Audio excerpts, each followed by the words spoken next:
Arde, usiaku sekarang 20 tahun, anak yatim piatu tanpa punya saudara.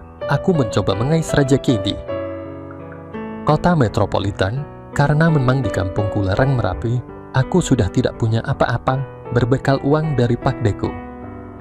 Berangkat ke kota es, sudah hampir 1 bulan aku jualan minuman dingin, dengan menantang kantong plastik aku coba menjajakan. Kadang tak jarang, aku mendapatkan perlakuan yang kurang baik dari sesama pedagang, tetapi aku tidak pernah melawan.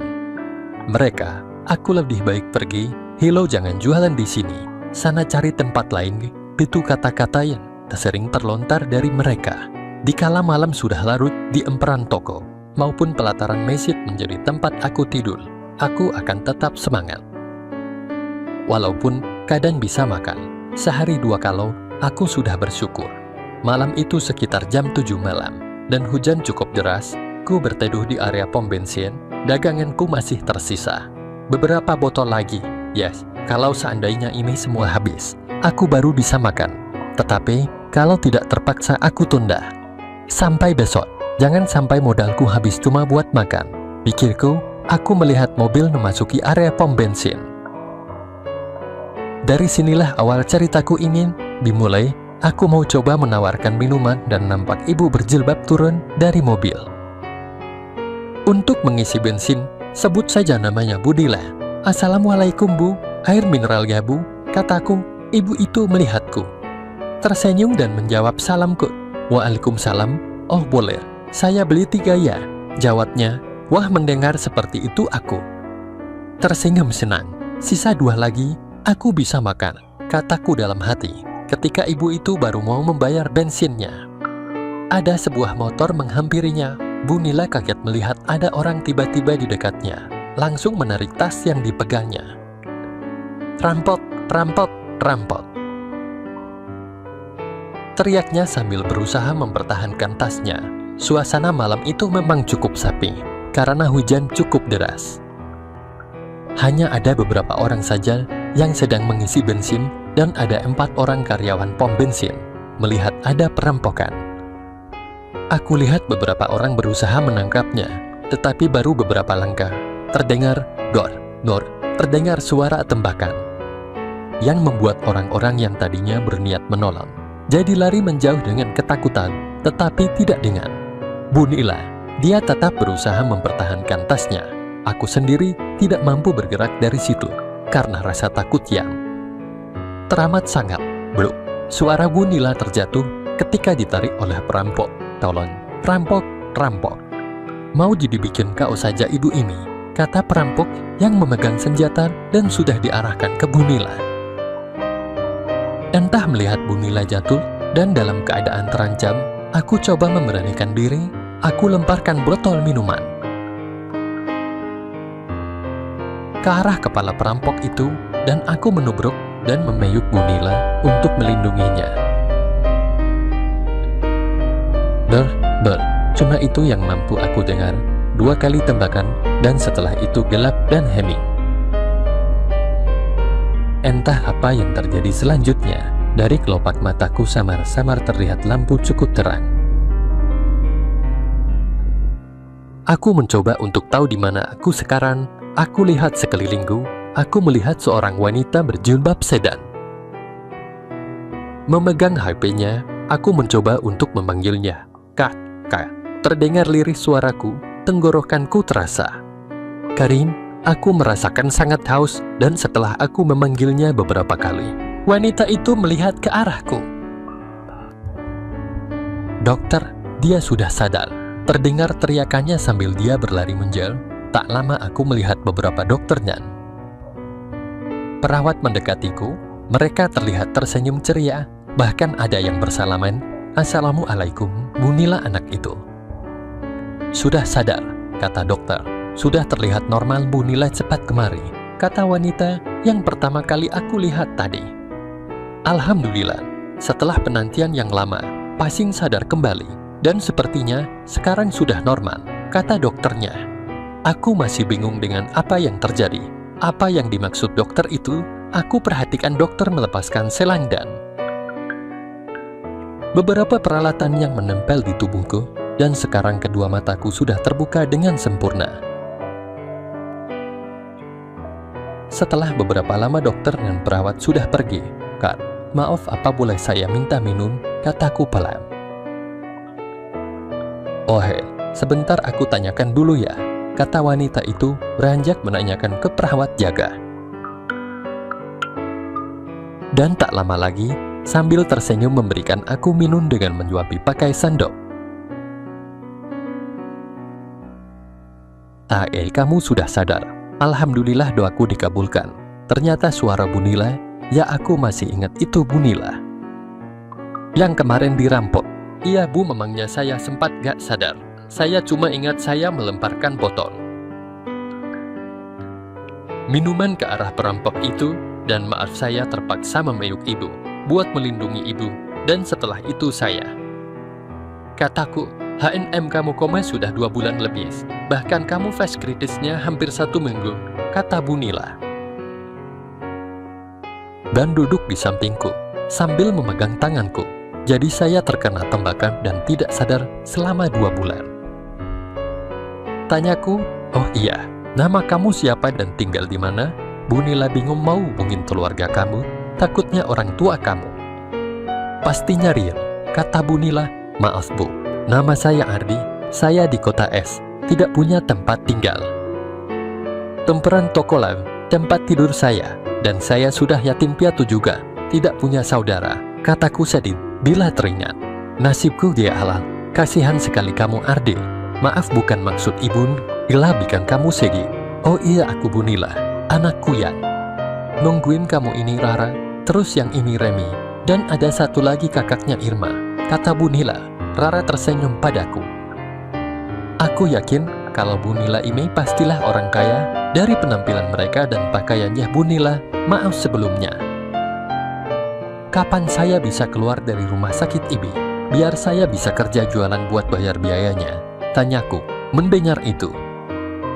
Bu Nila dan kedua anaknya tersenyum sambil mereka saking melihat satu sama lainnya, dan Bu Nila geleng-geleng kepala.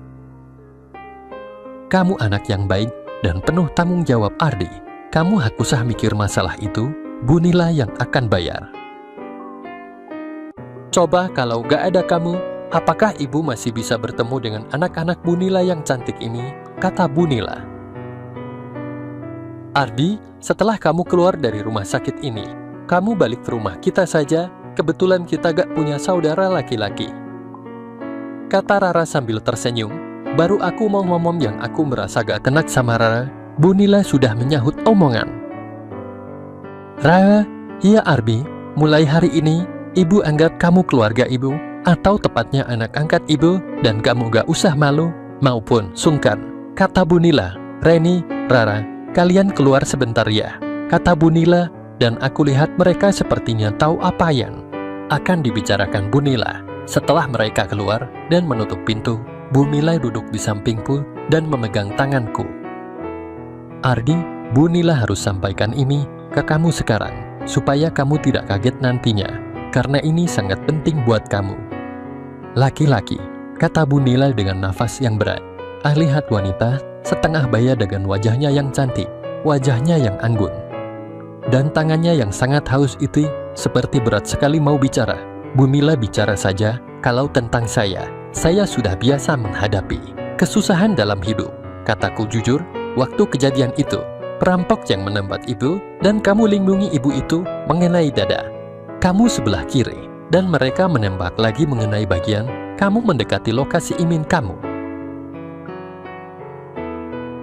kata dokter ini ajaib. "Kamu masih bisa bertahan hidup setelah operasi, walaupun kamu harus koma cukup lama. Tetapi dari tembakan yang kedua itu, efeknya kaki kiri kamu akan sering merasakan kram dan membuat imin kamu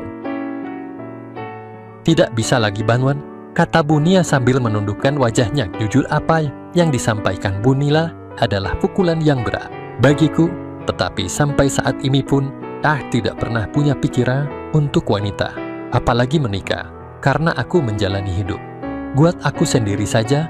Bu Nila, mungkin ini berat buat saya, tetapi kalau memang ini sudah nasib saya, apa yang bisa saya perbuat? Dan saya juga meragukan Apa benar kata dokter itu? Kataku sedikit untuk menghibur diriku sendiri. Bu Nila sedikit melihat ke arahku. Matanya yang serasa teduh aku rasakan. Agdi, Bu Nila akan bantu kamu buat pengobatan. Baik secara medis maupun alternatif, kata Bu Nila.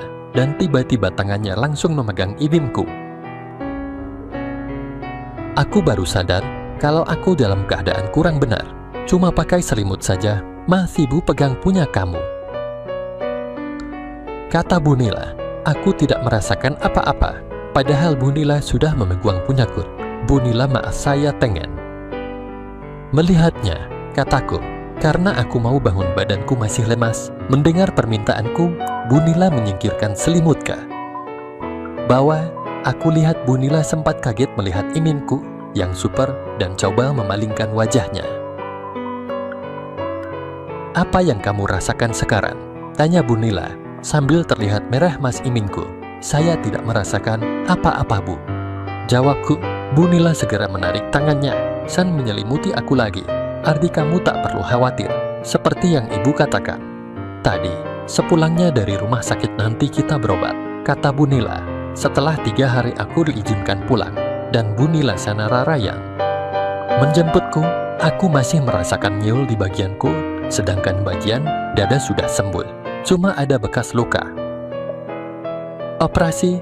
Aku duduk di depan sama Rara sedangkan Bu Nila di belakang. Jujur seumur hidupku aku baru kali ini naik mobil mewah. Terasa nyaman sekali. Ardi terima kasih ya. Kamu sudah selamatkan Idu. Kata Rara. Iya sama-sama. Dari awal melihat Bu Nila, aku sudah melihat kebaikan Bu Nila yang mau membeli daganganku. Makanya begitu ada kejadian itu dan aku lihat Bu Nila dalam bahaya. Cuma satu yang aku bisa lakukan, menyelamatkan yang aku bisa, karena hidup Bu Nila pastinya banyak yang membutuhkan, sedangkan aku, kataku, dan maafkan saya juga waktu itu langsung memayuk Bu Nila, maafkan kalau saya tidak sopan, kataku lagi. Rara tertegun mendengarkan jawabanku, bahkan Bu Nila sempat meneteskan air matanya. Luar biasa kamu Ardi, mungkin cuma kamu satu-satunya orang yang masih ada rela mempertaruhkan nyawa kamu demi orang lain. Yang baru kamu jumpai, kata Rara. Mungkin kalau tidak ada kamu Ardi, Rara Remi dan kakaknya juga banyak anak asuh Bu Nila akan berduka, kata Bu Nila. Itu mungkin sudah kehendaknya Bu Nila. Saya cuma perantara yang kebetulan ada di situ, jawabku. Kamu memang anak yang luar biasa Ardi. Maka dari itu Bu Nila akan selalu ada buat kamu. Separuhnya nyawa Bu Nika ini adalah milik kamu, kata Bu Nila. Aku sangat terharu mendengar Bu Nila berbicara seperti itu. Mungkin ini sebagai rasa membalas budi kepadaku, tetapi sebenarnya ini terlalu berlebihan. Jalanan yang aku lalui ini menjadi saksi di mana aku dulu pernah berjalan kepanasan dan kehujanan sambil berjualan air mineral. Tetapi sekarang aku sudah naik mobil mewah. Ardi kamu kok malah bengong? Sudah nanti, kalau sudah di rumah, kamu gak usah malu-malu. Anggap aja rumah sendiri.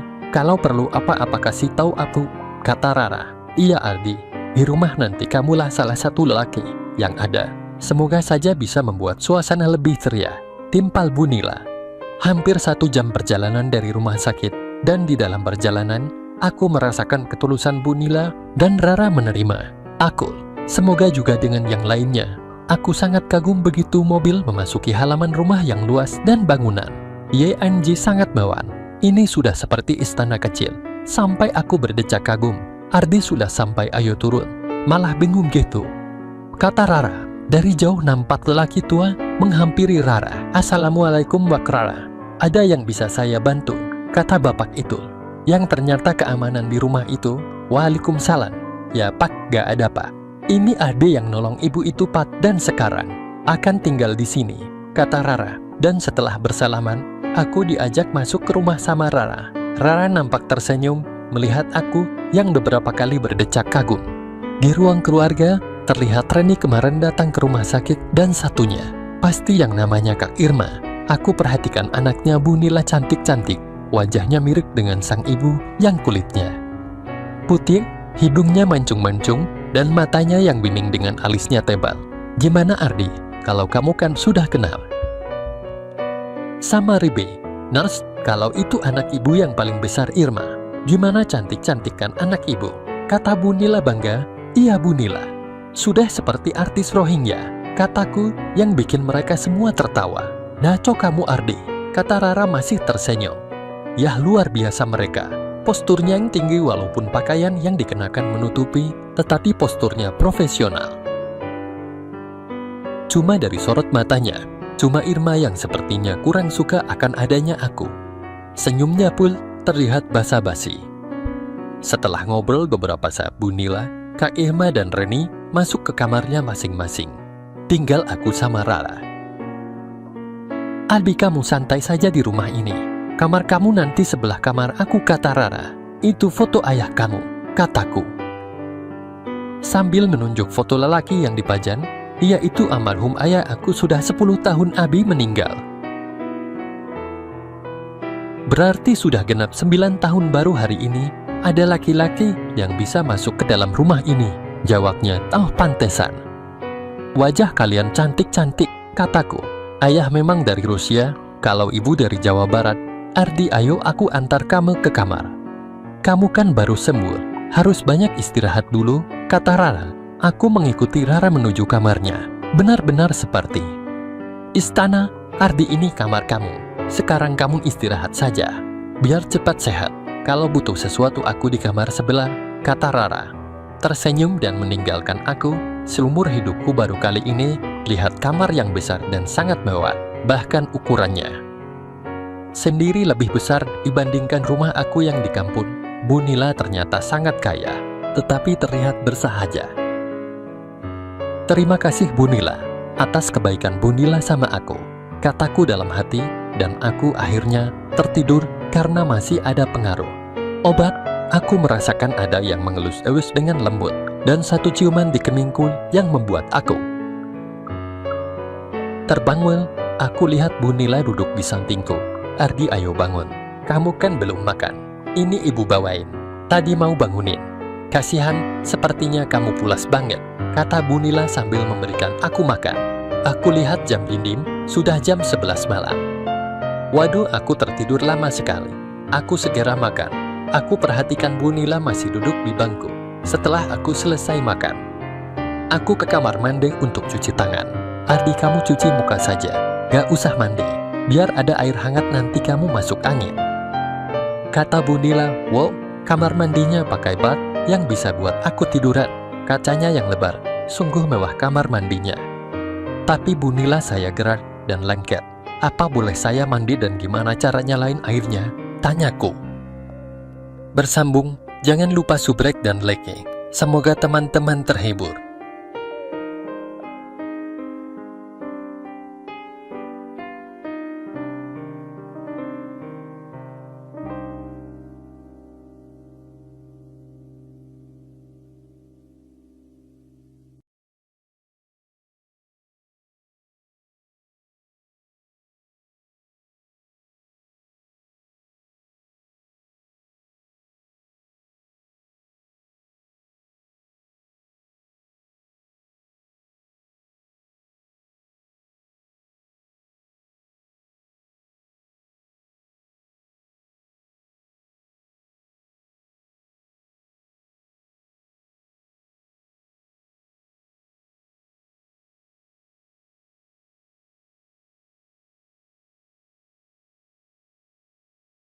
Halo teman-temanku semuanya dimanapun kalian berada.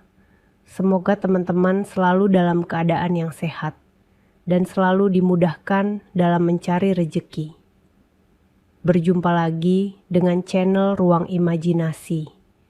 Channel yang berisikan tentang konten cerita romantis yang diberi latar belakang berupa video pemandangan alam.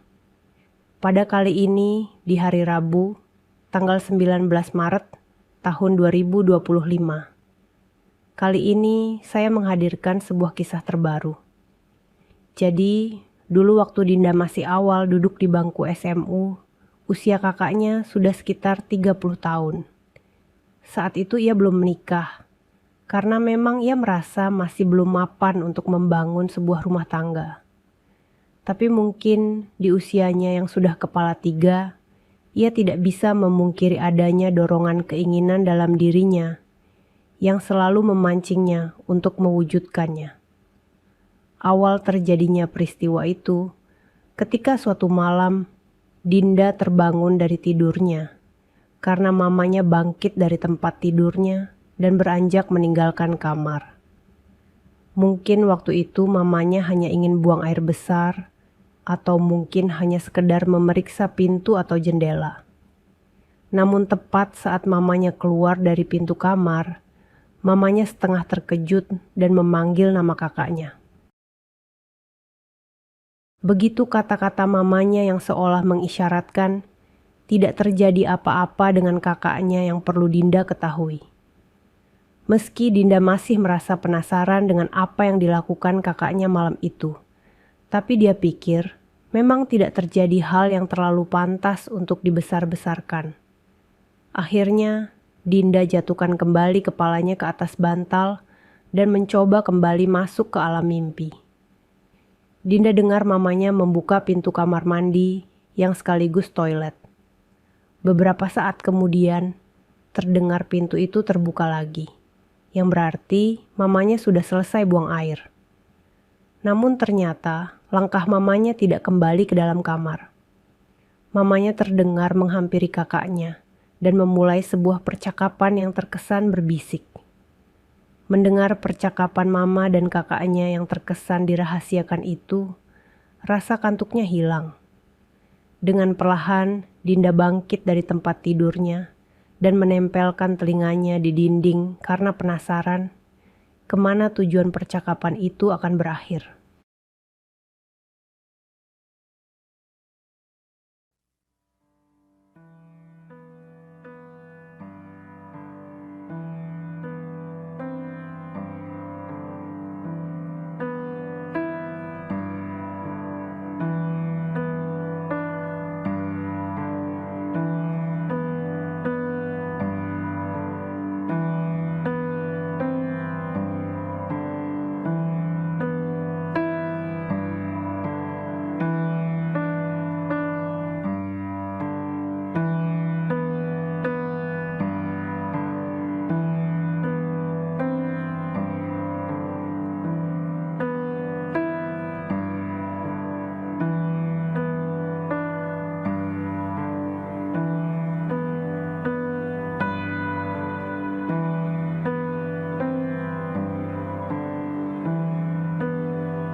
Dengan mata yang telah kehilangan rasa kantuknya, Dinda pasang telinganya benar-benar, dan ia sembunyikan matanya di balik kelopak mata yang mencoba pura-pura tertutup.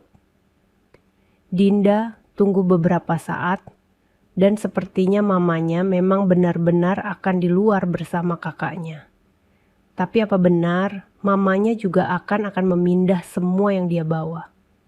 Dinda benar-benar tidak berani untuk menengok ke balik pintu, untuk melihat apa yang telah terjadi dan akan terjadi. Namun rasa penasaran dalam hati juga memiliki kekuatan yang sangat besar untuk mengajaknya mengawasi ke ruang tengah di mana ada mama dan kakaknya yang hampir melakukan acara khusus. Kekuatan dari rasa penasaran itu akhirnya mampu menariknya melangkah perlahan mendekati pintu kamar. Dari balik tirai dan di antara remang lampu templok, akhirnya malam itu Dinda menjadi saksi. Kejadian malam itu ternyata tidak menjadi peristiwa langka yang hanya akan terjadi sekali seumur hidup. Sejak peristiwa itu, kakaknya semakin tidak bisa mengendalikan keinginannya. Ia tidak segan melakukan dengan mamanya di dalam kamar, di mana Dinda hanya bisa pura-pura tidur, karena merasa tidak enak hati. Karena bosan menjadi penonton yang pura-pura tidur, pada suatu ketika, Dinda coba memberanikan untuk menegur kakaknya, yang sedang melakukan acara khusus dengan cara pura-pura terbangun dari tidur. Sampai pada suatu malam, Dinda terbangun dari tidurnya. Dan dia lihat pemandangan yang tidak menjadi hal yang aneh lagi terjadi di hadapannya.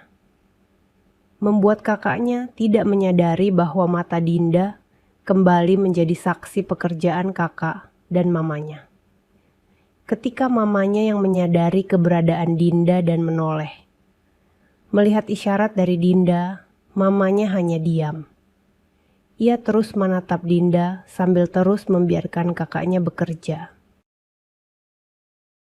Sejak saat itu, kakaknya tidak segan-segan lagi untuk melakukan dengan mamanya, meskipun Dinda belum tidur. Aktivitas mereka pun juga semakin beragam.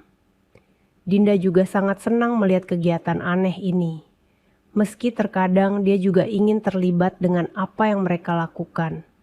Tetapi di sisi lain, Dinda masih takut untuk melakukannya. Sampai saat Dinda lulus SMU, dan memiliki Adam sebagai suaminya. Sejak Adam menikahi Dinda, Dinda tinggal di kota bersamanya. Kehidupan keluarga mereka pun berangsur baik, karena Adam sangat banyak membantu perekonomian kami. Kakaknya tidak lagi menjadi kuli pasar, karena Adam mempercayakan sebuah toko bangunan untuk dikelola oleh kakaknya Dinda, yang akhirnya juga menemukan jodohnya beberapa tahun setelah Dinda menikah dengan Adam. Kisah ini adalah rahasia masa lalu mereka dalam rumah kecil.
Baik teman-teman, mungkin cukup sampai di sini dulu untuk cuplikan cerita yang bisa saya berikan. Kalau ada salah perkataan maupun penulisan, saya minta maaf yang sebesar-besarnya. Semoga teman-teman dapat terhibur dengan cerita yang kali ini. Saya bagikan dan nantikan cerita-cerita lainnya. Hanya di lain kesempatan, saya ucapkan selamat beraktivitas dan terima kasih.